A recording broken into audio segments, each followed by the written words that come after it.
guys. Back to Winn-Dixie, chapter 15. The Herman W. Block Memorial Library's air conditioning unit didn't work very good, and there was only one fan. And from the minute me and Winn-Dixie got in the library, he hogged it all. He lay right in front of it and wagged his tail and let it blow his fur all around. Some of his fur was pretty loose and blew right off of him like a dandelion puff. I worried about him hogging the fan, and I worried about the fan blowing him bald. But Miss Franny said not to worry about either thing, that Winn-Dixie could hog the fan if he wanted, and she had never in her life seen a dog made bald by a fan. Sometimes, when Miss Franny was telling a story, she would have a fit. They were small fits and they didn't last long. But what happened was she would forget what she was saying. She would just start and stop to shake like a little leaf. And when that happened, Winn-Dixie would get up from the fan and sit right at Miss Franny Block's side. He would sit up tall, protecting her, with his ears standing up straight on his head like soldiers. And when Miss Franny stopped shaking and started talking again, Winn-Dixie would lick her hand and lie back down in front of the fan. Whenever Miss Franny had fits like that, it reminded me of Winn-Dixie in a thunderstorm. There were a lot of thunderstorms that summer, and I got real good at holding on to Winn-Dixie whenever they came. I held on to him and comforted him and whispered to him and rocked him just the same way he tried to comfort Miss Franny when she had her fits. Only I held on to Winn-Dixie for another reason too. I held on to him tight so he wouldn't run away. It all made me think about Gloria Dunk. I wondered who comforted her when she heard those bottles knocking together, those ghosts chattering about the things she had done wrong. I wanted to comfort Gloria Dunk, and I decided that the best way to do that would be to read her a book. Read it to her loud enough to keep the ghosts away. And so I asked Miss Franny. I said, "Miss Franny, I've got a grown-up friend whose eyes are going on her, and I would like to read her a book out loud. Do you have any suggestions?" "Suggestions?" Miss Franny said. "Yes, ma'am, I have suggestions. Of course I have suggestions. How about Gone with the Wind?"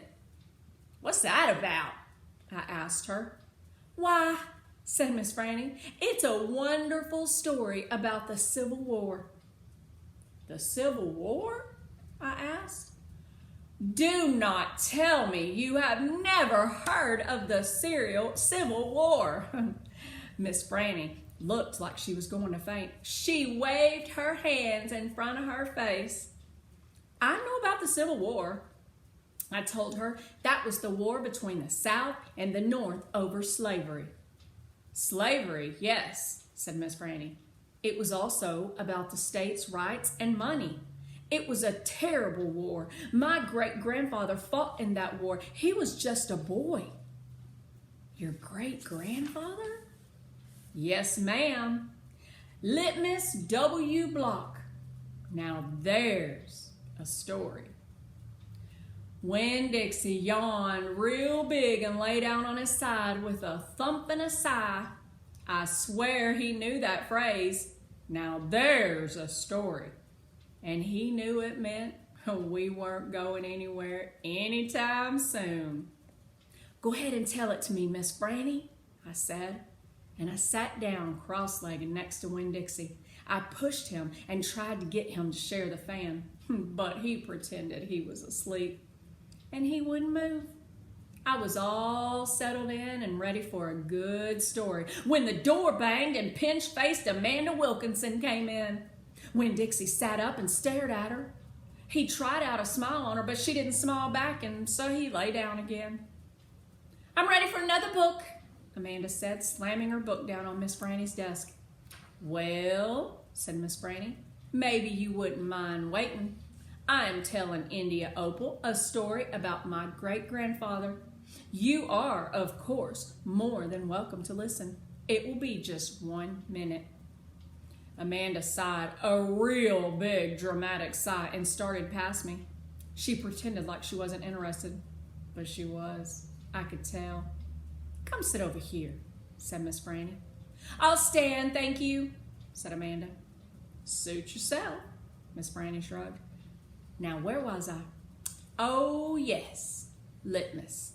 Litmus W. Block. Now, you know how I was reading earlier and I said cereal instead of civil. When you do that mistake when you're reading and you heard that it didn't sound right, that's self-correcting, and that's a good thing to do. So don't ever worry if you pronounce a word wrong or say something that's not quite correct, because our eyes play tricks on us when we see words that we think we know and we just keep talking, but then we hear that it didn't make sense and we go back and correct it. That is a great thing that readers do. Don't ever let that bother you when you make a mistake while reading.